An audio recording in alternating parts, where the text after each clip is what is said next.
네, 김기표 위원님. 네. 예, 경기도 부천시의 김기표입니다. 잠깐만요.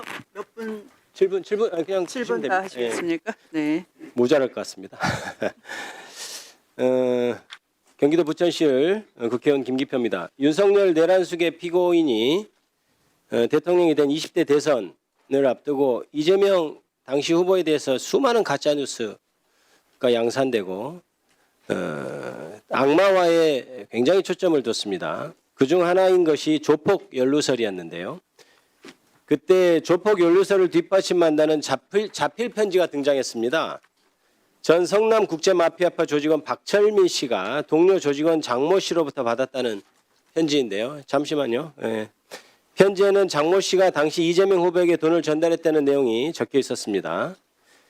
2021년 12월 22일 국민의힘 김진태 의원이 해당 편지를 공개하면서 검찰에 수사를 촉구했는데요. 자, 저 PPT 한번 보실까요? 내용을 쭉 보면 다른 내용은 다 일반적인 그냥 안부 얘기예요. 뭐 내가 7년을 받고 추가로 있을 것 같다 뭐 이렇게 돼 있는데 저기 제가 빨간색으로 네모칸 해놓는데 이재명 당시 후보에 대한 관련점은 딱 그 이 문장이죠. 이재명 측 일은 천천히 생각해보자. 그리고 이렇게 돼 있고요. 저기 한 페이지인데 제가 PPT가 작아서 두 개로 나눴습니다. 그다음에 두 번째가 이재명 후보와 관련된 것이 준석영님하고는 얘기된 거야. 생각해보니 이 지사 측에 내가 현금으로 준 건 7차례 정도 10억 정도 다음 서신에 얘기해 줄게. 이렇게 돼 있습니다. 자, 그 다음 볼까요? 근데 대검찰청에서 문서 감정을 했는데 보십시오. 아까 다른 것은 다 일반적인 안부 편지인데 안부 내용인데 저 이재명 측 일은 천천히 생각해보자. 그리고 저것이 전문적인 어떤 빛을 쏘는 그런 건가 봐요. 거기에 비춰보면 저것이 가필된 것을 알 수 있죠. 이재명 측 일은 천천히 생각해보자. 그리고까지 가필이 되어 있습니다. 그 다음 넘겨볼까요? 그 다음 또 이재명 후보하고 관련됐던 두 번째 것도 그대로 가필된 게 드러납니다. 준석 형님하고는 얘기된 거야? 생각해보니 이 지사 측에 내가 현금을 요것이 그대로 가필된 게 드러나요. 즉 말해서 저 편지는 전반적으로 그냥 안부 겸 편지를 한 건데 이재명 후보가 조직폭력배와 관련이 있다고 한 그 두 부분이 그대로 가필된 게 드러났어요. 그것을 가만 보면 이게 보십시오. 지금 맨 나중에 저 준석 형님하고는 얘기된 거야. 이 부분만 가필을 않고 그 앞장 다시 넘겨볼래요? PPT. 이재명 측 일은 천천히 생각해보자. 이것을 왜 넣었을까요? 저 문장을 빼고 오늘은 다름이 아니고 한세가 철민 이렇게 가면 자연스러운데 오늘은 다름이 아니고 이재명 측 일은 천천히 생각해보자. 그리고 이게 들어갔거든요. 즉 편지가 뒤에만 조작한 게 아니고 앞에서부터 그 얘기 있다고 지금 일부러 하나 더 넣은 거예요. 가필해서. 그 다음에 그 다음 페이지 보실까요? 지금 마지막뿐만 아니고 지금 저게 저 위에 춥다. 더 쓰고 싶은데 펜이 잘 안 나온다. 이건 왜 가필했을까요? 이게 나중에 기준점이 되는 글씨들이기 때문에 뒤에 거하고 비교해서 비슷한 글자들을 지금 널어 넣는 거죠. 그리고 펜이 잘 나온다는 제가 그냥 수사 경험상 얘기하는 겁니다. 이거는 감정사 굳이 가지 않더라도 펜이 잘 안 나온다. 이걸 왜 썼을까요? 뒤에 제일 중요한 얘기 10억이 가니마니 하는 것을 지금 글자가 잘 비슷하게 안 되니까 막 가필을 합니다. 전혀 펜이 안 나오는 상황이 아니에요. 지금 그 전에 글자들은. 그런데 그러면서 위에도 하나씩 가필을 조금씩 해놓고 마치 펜이 안 나와서 그렇게 가필을 한 것처럼 그렇게 얘기를 해놓죠. 이것만 보더라도 그 자체로 조작된 것을 알 수 있어요. 그런데 이 일주일 뒤 사건을 맡은 수원지검이 대검찰청 법과학분석과의 해당 편지가 장모 씨가 쓴 편지가 맞는지 감정을 의뢰합니다. 근데 이런 가필되었다는 평가를 받았고 그 다음에 70일이 지난 대선 하루 전날 2020년 3월 8일에야 비로소 이게 결론도 이상합니다. 감정과 모두의 공통된 의견을 도출하지 못했다 이렇게 돼 있는데 이 뇌물편지는 결국 국립과학수사연구원의 감정 경과를 통해서 조작 사실이 최종 확인이 된 겁니다. 오세훈 감정사님 계신가요? 네. 본인 문서감정 업무 몇 년간 담당했어요? 2015년부터 문서감정실에 배치되어서 현재까지 근무를 하고 있습니다. 지금까지 한 게 감정한 게 몇 건 정도 되나요? 대략 550여 건 정도 됩니다. 이 이른바 이 조폭 편지라고 하겠습니다. 이 조폭 편지 감정 당시 본인이 실제 감정 업무에 참여했습니까? 예, 그렇습니다. 본인이 직접 했나요? 예, 제가 직접 참여했고요. 그 감정서에 그 담당 감정관, 공동 감정관, 선임 감정관 그 세 명의 이름이 올라갑니다. 네. 근데 이제 실무상 그 대부분 담당 감정관이 해당 감정권을 처리합니다. 그러면은 이게 지금 통상 걸리는 게 감정이 보통 20일 정도 걸리죠? 대검에서. 그 예규상 20일 이내에 통보하게끔 되어 있고 뭐 예외적인 경우도 있을 수는 있습니다. 보통은 그렇게 처리하죠. 네, 그런데 이것이 지금 그때 얼마나 70일 넘게 걸렸죠? 네. 70일 넘게 감정 회신이 된 이유가 있나요? 그 가필 부분에 대한 그 감정은 이제 통보하고 그 뒤로 바로 이제 일반 필적 감정에 대한 부분을 감정을 진행했고 그 건도 제 기억에는 대략 20일 이내에 감정 결과를 내서 감정서 작성을 했던 걸로 기억을 합니다. 그런데 내용이 이게 지금 누가 보더라도 이렇게 의조한 게 분명한데 가필한 것도 확실하고 근데 판단 불명이라고 된 이유가 있나요? 그때 당시 내부에서 어떤 일이 있었죠? 이제 감정서 이제 작성이 끝나고 결재를 올렸는데 그 다른 의견이 있으니까 이제 좀 더 검토를 해봐야 되겠다 그런 취지로 이제 얘기를 해서 계속 지연이 되었습니다. 다른 의견이라는 게 저 감정서 자체를 보고 의견을 표시하든가요? 아니면 그 감정서와는 별개의 다른 의견을 얘기하든가요? 상급자 얘기겠죠. 예, 그 감정서 부분도 이제 얘기를 했지만 상대적으로 긴 감정 경력을 강조하면서 계속 이의 제기를 했었던 걸로 기억합니다. 네. 1분 더 드렸어요. 오세훈 감정사님. 네, 그때 당시에 그럼 내부에서 본인이 이제 주임 감정사처럼 했고 그 이후에 윗사람이 반대 의견을 제시했다는 건데 아니다 감정을 보면 이런 점이 있으니까 뭔가 좀 이상한 거 아니냐 이런 게 아니고 야 내가 경력이 더 많아 그러니까 내 말 들어 이런 식으로 했다는 건가요?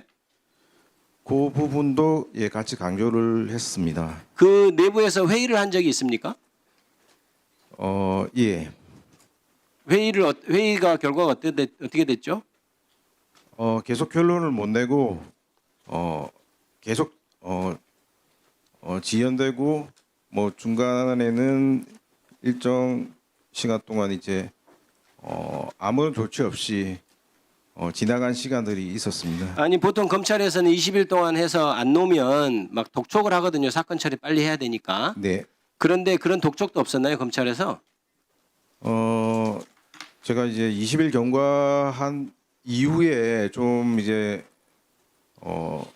조급한 마음이 생겨서 해당 검사실에 검찰 수사관과 통화를 해서 지연 사유를 설명하고 좀 기다려 달라 그런 취지로 얘기를 했습니다.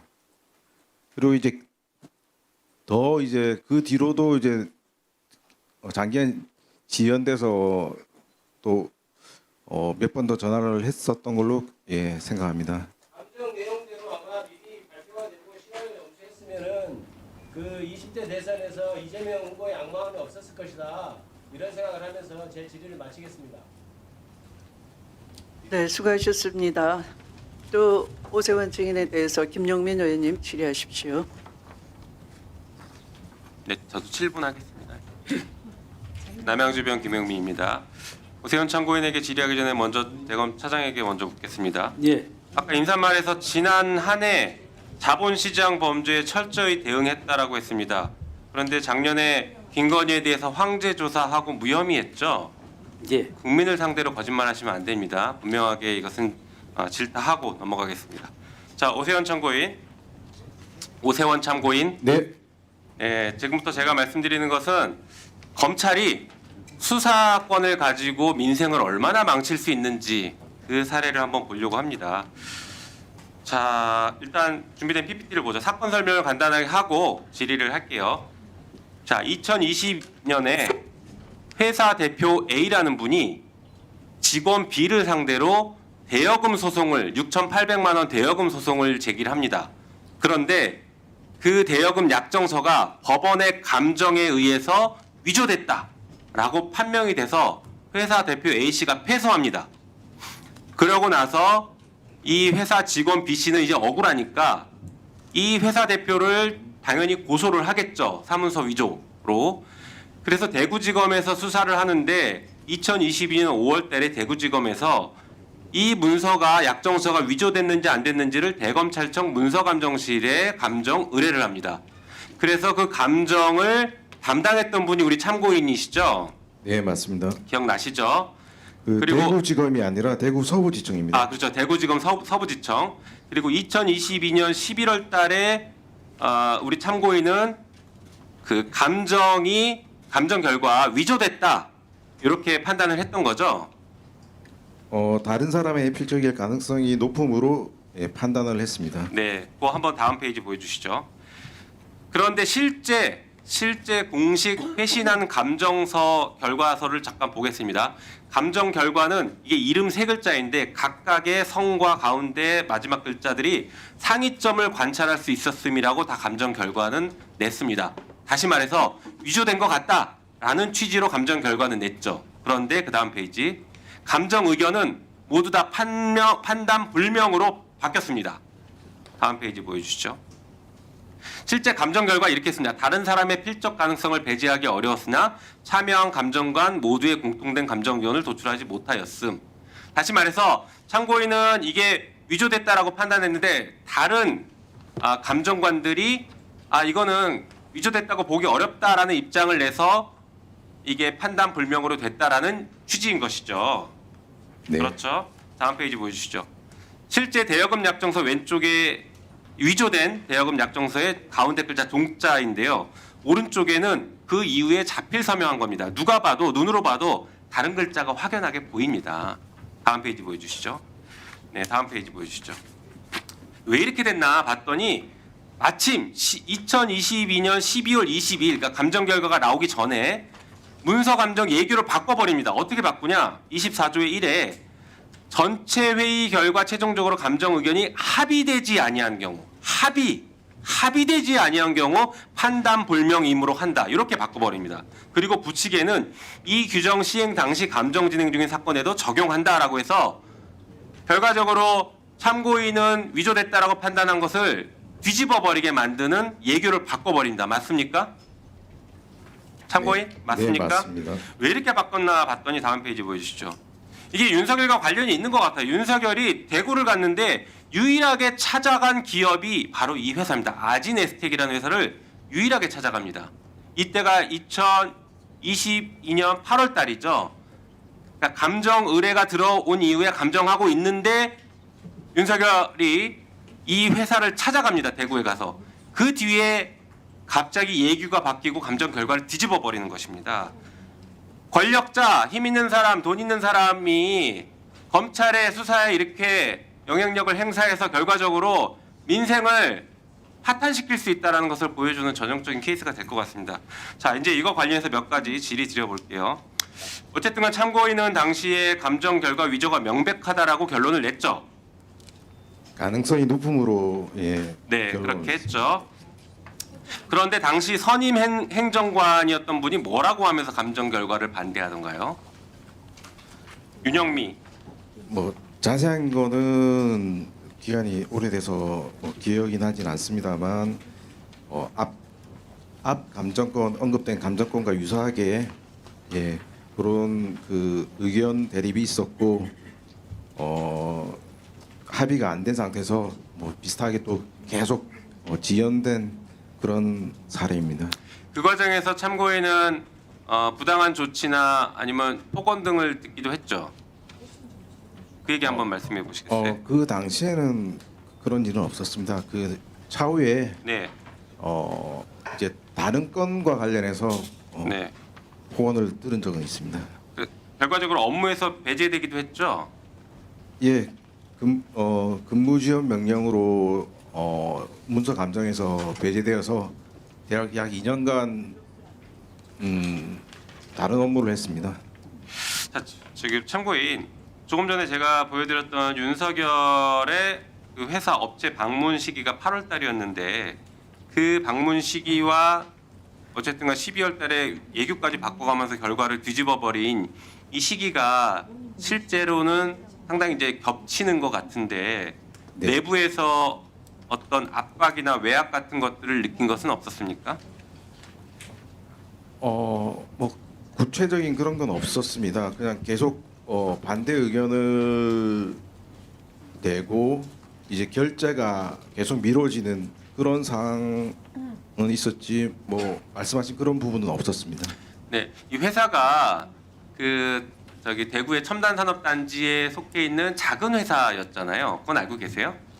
나중에 알았습니다. 그 감정 당시에는 몰랐고 네, 2024년 상반기에 보도 영상 본 게 있는데 그걸 통해서 제 나름대로 여러 가지 생각을 하게 되고 추론을 하게 되고 네. 해서 이제 공개된 그 인터넷 정보를 찾아보고 알겠습니다. 마지막 질문할게요. 예, 알게 됐습니다. 그 대검 예규까지 바뀌었는데 예규 변경을 누가 주도했는지 혹시 아세요?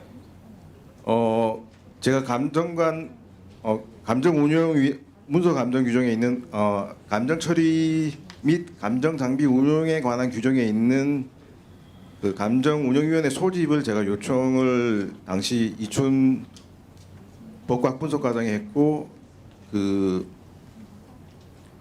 당시 법과학 당시 과학수사부장 현 정진우 중앙지검장께서 주재를 하신 회의에 지검장 말하는 거죠? 예 맞습니다. 네. 계속 말씀하십시오.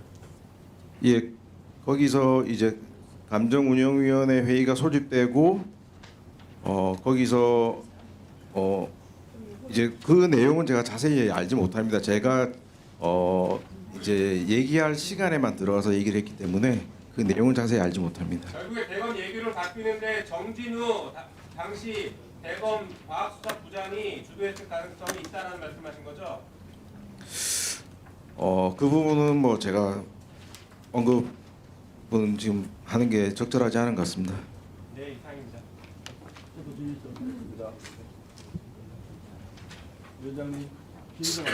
네, 손을 든 순서대로 하겠습니다. 전현희 위원님. 아까 손을 들으셨어요. 아까는 전현희 위원님이 여기 제가 써놓기 전에는 이쪽 국민의힘 교섭단체에서 이제 질의하시겠다는 위원님이 안 계셨습니다. 네, 3분만 하겠습니다. 3분. 3분. 네, 조용히 해주십시오, 송석준 의원님. 그 에이펙 주관인 관계로 우리가 회의를 질서 있게 좀 할 수 있도록 원활하게 할 수 있도록 좀 응해 주시면 감사하겠습니다. 네. 네, 오세훈 감정감님. 네.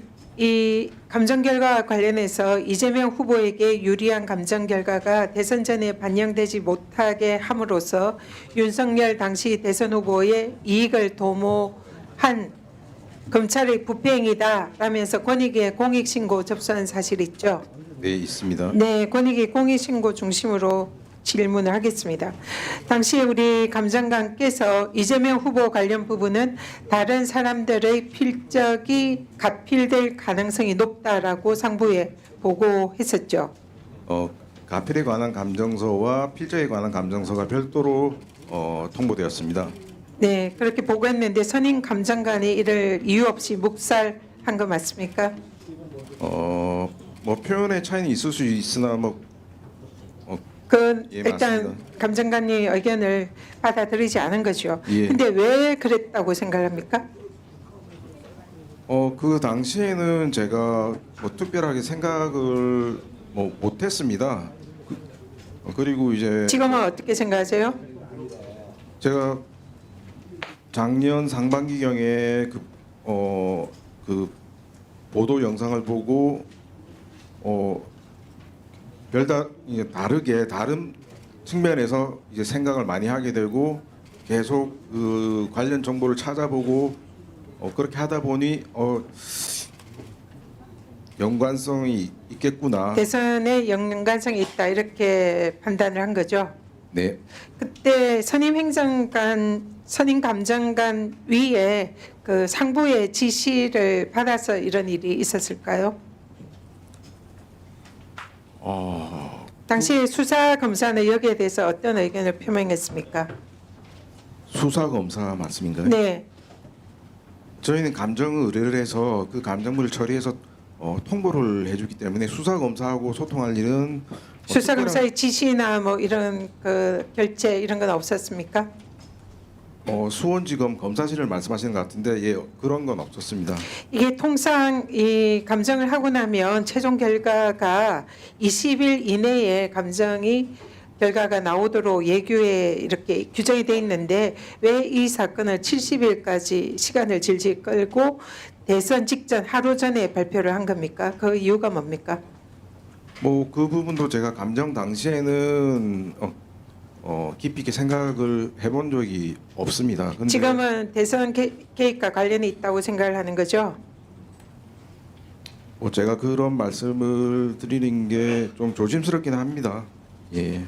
지금 이 사안이 결론을 이렇게 지연을 시킨 책임자가 누구다라고 생각합니까?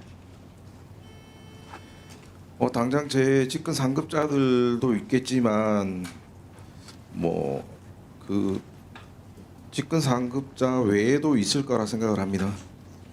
그 관련 보고 회의를 계속 지연시키는 회의가 있었는데 그때 회의를 내부에서 지연시키는 그런 의견을 낸 사람이 누구입니까?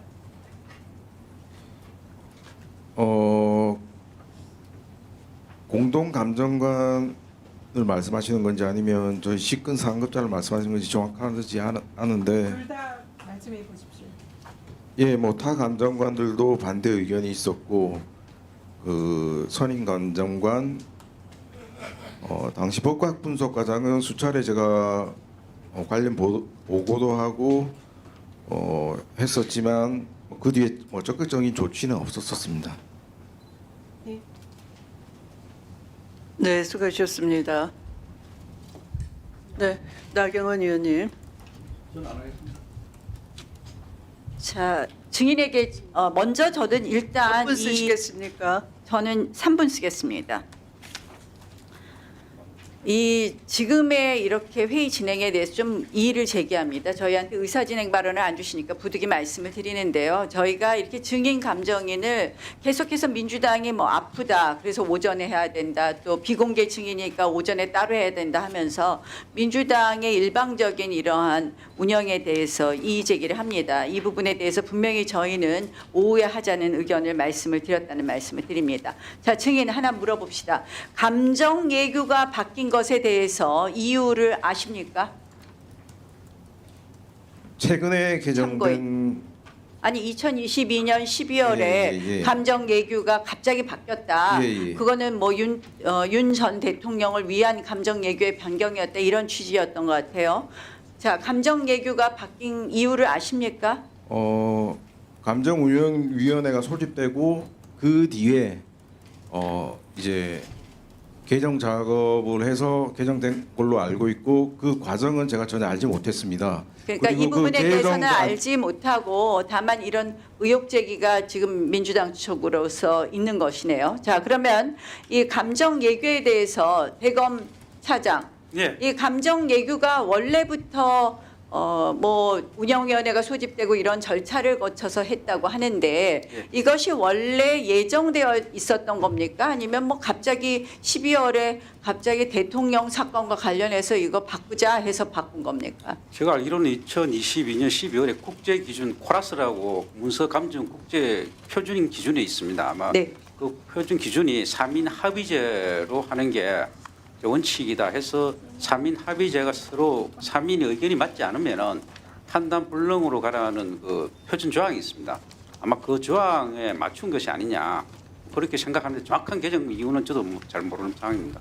그러면 결국은 국제 표준 기준이 그 즈음에서 바뀌었고 그 국제 표준 기준에 맞춰서 우리도 감정 예규를 변경했다. 이렇게 정리가 되면 될까요? 국제 표준 기준이 그 전에 그 쯤에 바뀌는지는 저로서도 잘 모르는. 그러면 그 시점이라든지 이런 부분을 좀 정리해서 예. 그것이 왜 그러니까 지금 말씀은 어쨌든 국제 표준 기준에 우리가 기준 절차가 맞지 않았고 그런 이유로 우리의 기준도 바꿨다라는 이야기 아니십니까? 예, 그렇습니다. 그게 결국은 국제 표준 기준이라는 것에 우리가 맞춰서 해야 되는 것은 맞는데 그 시점에 대해서 좀 정리해 주시면 좋겠습니다. 예, 알겠습니다. 자, 문서 감정실장께 좀 질의하겠습니다.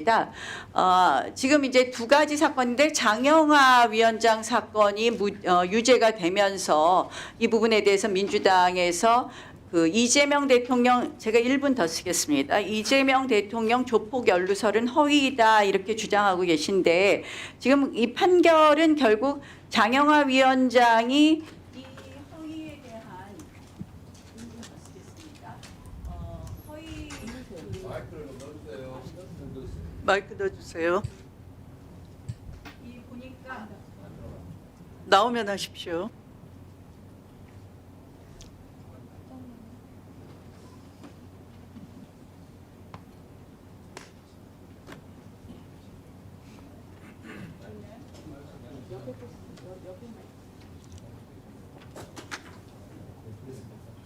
네.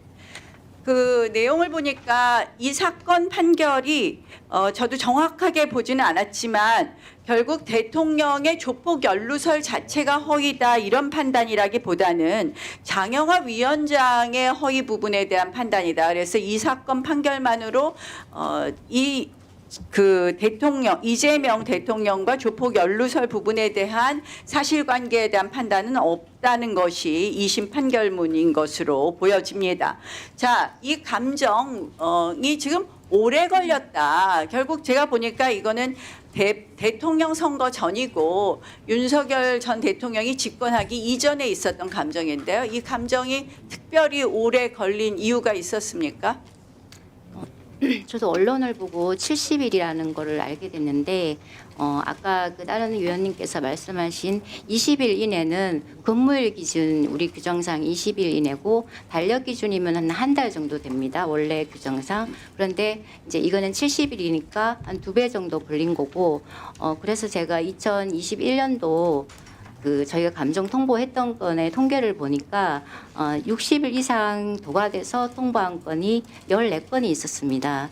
14건이 있었는데 그중에 12건을 오세훈 연구사가 60일 도과해서 통보를 했습니다. 4명의 감정관이 감정을 하는데 14건 중에 12건을 오세훈 연구사가 60일 도과해서 감정을 했기 때문에 도과건에 대해서 뭐 지연을 시켰다 이렇게 그 주장을 하는데 그건 정말 사실과 다르고 저희 감정 통보하는 거는 담당 감정관이 본인이 일정을 조율해서 본인 재량으로 언제 통보할지 이걸 먼저 할지 저걸 나중에 할지 그렇게 하는 거기 때문에 선임 감정관이 그걸 개입을 해서 뭐 지연을 시키고 그거는 전혀 맞지 않는 주장입니다.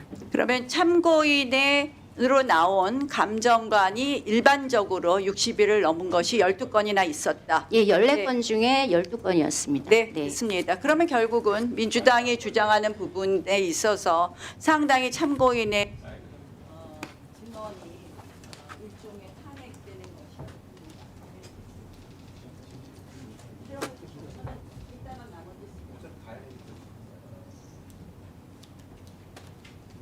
질의하겠습니다. 네, 박은정 위원님 질의해 주세요. 2분. 네. 네, 오세원 증인께 묻겠습니다. 예, 참고인입니다. 아, 참고인. 네. 실장. 이 문서 감정에 대한 그 결론이 세 가지 대검 얘기에 따르면 세 가지인데요. 인정됨, 가능성 높음, 판단 불명 이 세 가지인데 이 사건은 합의 의견 도출 실패 뭐 이렇게 나온 것 같거든요. 네. 합의를 하면 되는데 그리고 본인이 주인 감정관이셨잖아요. 네. 그리고 조작되었다고 본인은 감정 결론을 내셨고요. 가필 조작될 가능성이 높다 이렇게 가필되었다 이렇게 의견을 내셨고요. 예, 감정 예. 의견은 예, 가필이 조작입니다. 그런데 그런데 왜 이례적으로 이것은 의견 도출 실패라고 결론이 났습니까? 그런 경우 있었습니까? 550건 중에 2건입니다. 2건이요. 그러니까 이 사건은 주인검 담정관이 조작되었다라고 의견을 냈고 그럼 합의를 자기들끼리 하면 되는데 대선 직전에 이걸 통보하면서 의견 도출이 실패했다라는 잘못된 감정 결과에 따라서 화면 올려주세요. 이 사건은 검찰의 2022년 대선 개입한 사건입니다. 검찰은 이 사건에 대해서 유력 대통령 후보에 대한 선거 그거 낙선시키기 위해서 이것에 대선에 개입한 사건입니다. 이 사건이 지금 최근에 법원에서는 이 장영하 변호사는 이 범행으로 대선에 끼친 영향을 무시할 수 없다라는 판단을 했습니다. 그 대선은 0.73%로 이 유력 후보가 진 사건이거든요. 검찰이 조직적으로 2020년, 2019년도부터 윤석열 검찰이 윤석열 대통령 만들기 프로젝트가 가동이 되었고 이 사건도 그 맥락 속에서 진행됐다. 이렇게 저는 생각을 합니다. 지금 공익신고자이신데 심정을 좀 얘기를 해주세요. 참고인. 네. 심정을 좀 얘기를 해주세요. 이 사건으로 공익신고까지 하셨는데. 예, 뭐 지난 대략 몇 년간 좀 스트레스도 많았고 신체적으로 정신적으로도 많이 힘들었습니다. 저도 일반인으로서 그 평범한 일상으로 빨리 돌아갔으면 좋겠다는 그런 마음이 간절합니다. 이상입니다. 네, 수고하셨습니다.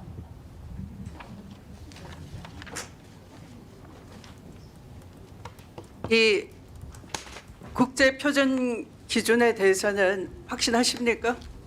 합의제라는 걸. 예, 그건 합의제로 바뀐 건 맞습니다. 그런데 그 합의제가 있다고 치더라도 예. 때에 맞춰서 일부러 그렇게 한 것은 지금 박은정 의원이 질문 때 정리한 것처럼 의도가 좀 많이 의심됩니다. 예. 대선 개입 의도가. 네.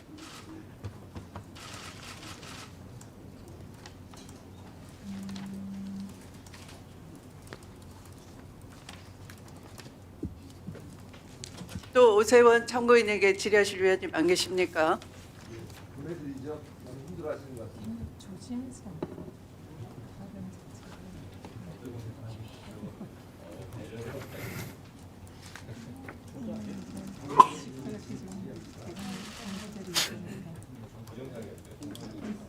어려운 가운데서도 양심에 따라 국회에 증언하러 나오신 오세훈 증인께 감사의 말씀을 드립니다. 더 이상 신문하실 위원님이 안 계시므로 오세훈 참고인을 이석시키도록 하겠습니다. 수고하셨습니다.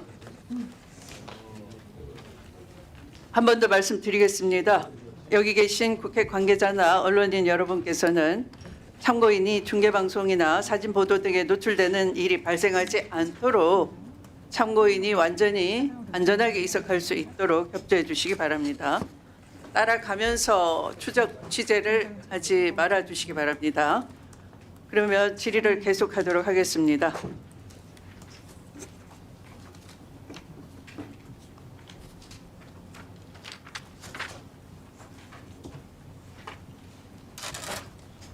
전현희 위원님부터 질의 시작해 주십시오.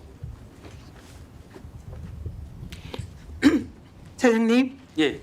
검찰개혁에 관련해 가지고 차장께서 헌법 위반이다라고 반대 의견을 공식적으로 말씀하셨고, 그리고 검찰에서도 이후에 이프로스 등에서 검찰개혁을 반대하는 그런 의견이 많이 올라왔습니다. 그리고 무엇보다도 국감에서 검사장 등 책임 있는 검찰 지도자급들이 공개적으로 검찰개혁에 반대하는 의견을 표명을 했고, 특검에 파견된 검사 40명이 집단적으로 검찰개혁에 반대하면서 원대 복귀하겠다 그런 입장도 발표를 한 바 있습니다. 검찰이 공무원입니까 아닙니까? 공무원입니다. 국가공무원법 규정의 적용 대상이죠? 예, 그렇습니다. 네. 우리 검찰이 공무원으로서 정치적 중립 의무가 있고 그리고 또 소속 행정부 정부에 대해서 그 내용에 대해서 공무원의 복종 의무도 있습니다. 예. 그래서 그런 상황에서 검찰총장 직무 대행을 하는 우리 차장께서 공개적으로 정부의 정책에 반대를 표명을 하고 또 사실상 그로 인해서 검찰의 그런 검찰개혁에 저항하는 내부 목소리가 계속 분출이 되고 있다 이렇게 지금 생각을 합니다. 거기에 대한 입장 지금 어떻습니까? 저희 검찰에서 검찰 개혁을 반대하는 입장은 지금 아닙니다. 차장님 입장만 묻습니다. 그렇게 이미 말씀을 하셨기 때문에 아닙니다. 위헌이라고 얘기를 했어요. 저 위헌이라고 말씀드린 것은 아니고 제가 말씀드린 워딩은 헌법에 명시되어 있는 검찰이 법률에 의해서 바뀌게 됐다. 이 표현만 했지 그것이 위헌이라고 표현을 쓴 지금 그러면 검찰개혁에 반대하는 것 아니다는 그런 얘기입니까? 예, 저희들도 검찰이 나 좋은 방향으로 개혁은 돼야 된다는 것은 공감을 하고 있습니다. 그러면 언론이 오보네요? 뭐 서로 이야기하는 입장을 받아들이는 온도의 차이가 아닐까 싶습니다. 그럼 내부에서 검찰개혁에 집단적으로 반발하는 이 부분은 국가공무원법 위반이고 정치적 중립 의무를 위배했고 집단행위 금지라는 그런 공무원법 규정 위반 아닙니까? 예, 의원님 지금 파견 나가 있는 검사들이 뭐 복귀하겠다는 그 말씀 저도 들었는데 그 부분은 수사를 온전히 다 종결을 하고 검찰로 복귀할 수 어떤 있도록 형태든지 해달라는 정부 정책에 대해서 집단적으로 이런 의사를 표명하는 것 자체가 정치 행위고 또 집단행위 금지 원칙입니다. 경찰에 대해서도 그렇게 강경한 수사를 했고 징계나 처벌을 하도록 수사를 한 게 검찰 아닙니까? 그리고 교사 등 이 공무원들의 집단행위에 대해서 그동안 검찰이 계속적으로 정치적 중립 의무 위반, 집단행위 금지 위반으로 수사하고 처벌해 왔던 것이 검찰입니다. 그런데 검찰이 지금 현재 이런 정치적 중립을 위반하는 집단행위에 대해서 아무런 조치를 하고 있지 않은 것은 이거는 국민들의 눈에 보면은 내로남불이다 이렇게 하지 않겠습니까? 감사원에서도 이 부분에 대해서는 검사들의 걱정을 표현하는 단순한 의견 표현이다 이렇게 말씀도 있었었고 저희들도 다들 국가를 걱정하는 마음에서 좀 나온 이야기지 그 집단적으로 뭐 정치적인 의견을 표현하거나 그런 발언은 아닙니다. 그런데. 그럼 우리 차장님이 그런 입장이라면 지금 전국의 검사들을 향해서 검찰개혁에 관한 우리 검찰청의 입장을 공식적으로 이 자리에서 한번 말씀을 해 주십시오. 예, 저희 검찰들도 검찰이 국민을 위한 검찰로 거듭나야 된다는 공감은 다 형성이 되어 있습니다. 그리고 앞으로 이제 검찰 제도 개혁에서 저희들도 어느 방향이 국민 입장에 다가가는 것인지는 계속 또 저희들 나름대로 의견을 모으고 심도 있게 검토도 해서 좋은 방향으로 나아가기 위해서 그렇게 노력을 할 계획입니다. 검찰개혁에 관해서 앞으로 적극적으로 협조하고 또 그것을 지금 책임 있는 책임자 입장에서 검찰개혁에 관한 이 협조 의무 이행을 제대로 하시겠습니까? 예, 저희들도 국민의 검찰이 되도록 각고의 노력을 다하겠습니다. 네, 이상입니다. 네, 수고하셨습니다. 다음은 주진우 위원님 질의해 주십시오. 총장님, 예. 그 캄보디아 송환자들 행색이 너무 제가 범죄자 같아서 예. 동의를 파악해봤습니다. 예. PPT 좀 띄워주세요. 이미 캄보디아에서 범죄가 단속돼서 추방 명령을 받은 상태에서 캄보디아 이민국에 갇혀있던 사람들을 지금 전세기 띄워서 데려온 겁니다. 예. 제가 그 캄보디아 현지 언론을 찾아봤거든요. 저게 캄중시보라는 현지 언론이에요. 예. 9월 15일자에 보면 캄보디아 단속반이 아파트를 급습해서 한국인 33명을 무더기로 체포를 했습니다. 저 사진에 나온 번듯한 아파트가